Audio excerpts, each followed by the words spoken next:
목에서 여러 가지 원인으로 인해서 통증이 나타날 수 있는데요. 오늘은 여러분들이 아마 가장 많이 관심이 있을 것 같은 목 디스크에 대한 얘기를 해드릴 거예요. 뒷목이 아프면서 갑자기 한쪽 팔이 저리기 시작을 해요. 그러면 이제 가장 먼저 이거 혹시 나 디스크 아니야? 라고 이제 걱정을 하실 텐데요. 실제로 디스크는 그렇게 흔하지는 않고요. 보통은 팔로 가는 신경이 근육 사이 어디에선가 눌렸거나 그런 경우들이 가장 흔한데, 오늘은 목 디스크라는 게 어떤 질환이고 이거를 어떻게 구별을 하고 또 어떻게 관리하고 치료해 나가야 되는지 이런 거에 대해서 좀 간단하게 얘기를 해드릴 거예요. 일단은 목이라는 건 이렇게 생겼습니다. 경추, 척추가 총 7개예요. 척추가 목부터 시작해서 허리까지 하면 총 24마디입니다. 그 중에서 위에 있는 7개가 이제 경추인데, 척추 중에서 가장 많이 움직여요. 머리 무게가 보통 한 4kg에서 무거운 사람은 7kg 정도, 우리 수박 한 덩어리 정도 되는 걸 몸의 꼭대기에다가 얹어놓고 사는데, 이거를 떠받치고 있어야 되니까 힘도 좀 필요해요. 근데 이거를 자유롭게 움직이잖아요. 많은 움직임이 있습니다. 척추 중에서는. 그러다 보니까는 가장 손상도 많이 받고 또 디스크나 이런 질환들이 좀 잘 생기죠. 척추하고 척추 사이는 이렇게 인대 조직으로 되어 있고요. 그리고 그 척추 옆으로 척추 사이사이에서 이렇게 팔로 가는 신경들이 빠져나오게 되고, 혈관들이 이렇게 척추 옆을 따라가지고는 머리까지 이제 올라가게 됩니다. 그래서 경추 쪽이 중요한 거는 경추의 병변이 머리 쪽에도 좀 영향을 미칠 수 있고요. 혹은 팔이나 이런 쪽, 혹은 전신으로 문제를 일으킬 수 있기 때문에 조금은 더 중요하게 이제 생각을 하게 되죠. 목 디스크라는 거는 디스크가 이렇게 바깥쪽으로 튀어나와서 신경을 누르고 있거나, 아니면 디스크가 터져서 수액이 흘러나와서 염증이 생겨요. 그 염증 반응에 의해서 신경을 자극을 하고 있거나 이런 것들을 우리가 흔히 이제 목 디스크라고 합니다.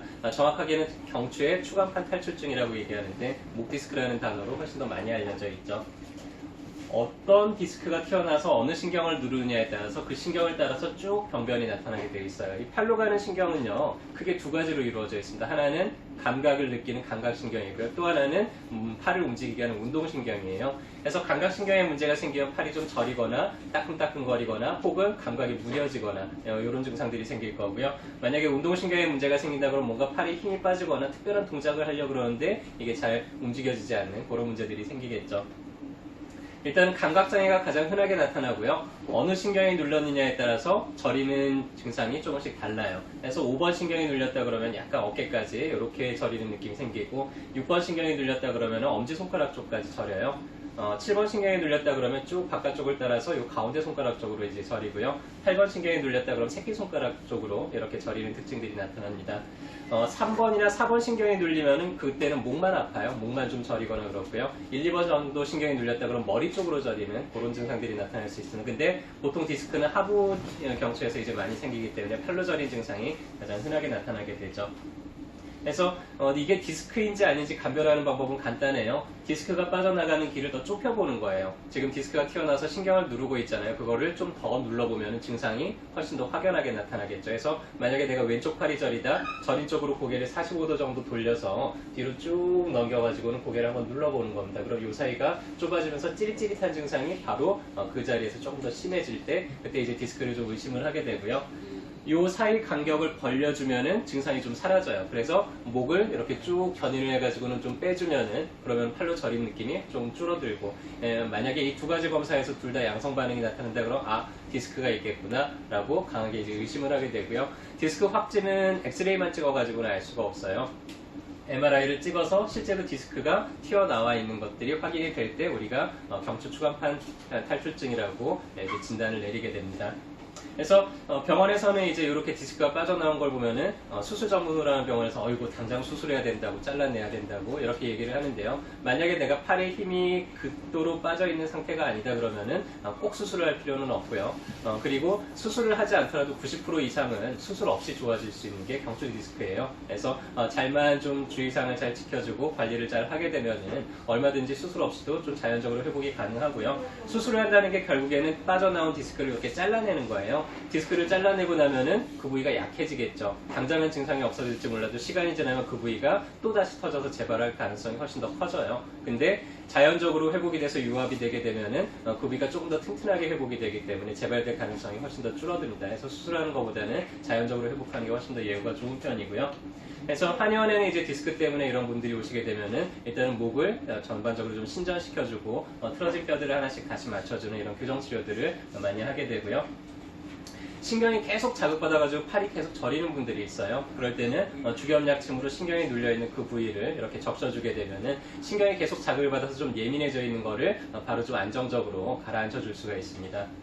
어떤 경우에는 그 사이가 너무 좁아가지고 이런 약침이나 교정치료가 잘 해결이 안 되는 경우들이 있어요. 그럴 때는 도침이라는 걸 쓰게 되는데, 도침은 침 끝에 조그마한 끌이 달려 있어요. 저희가 침으로 하는 간단한 아주 작은 수술이라고 얘기를 하기도 하는데요. 이 도침으로 신경근이 눌려있는 그 사이 후관절을 따고 들어가가지고 후관절 사이를 좀 넓혀주면은 그러면 그 자리에서 바로 저림증이 이제 사라지는 그런 결과를 얻을 수도 있습니다.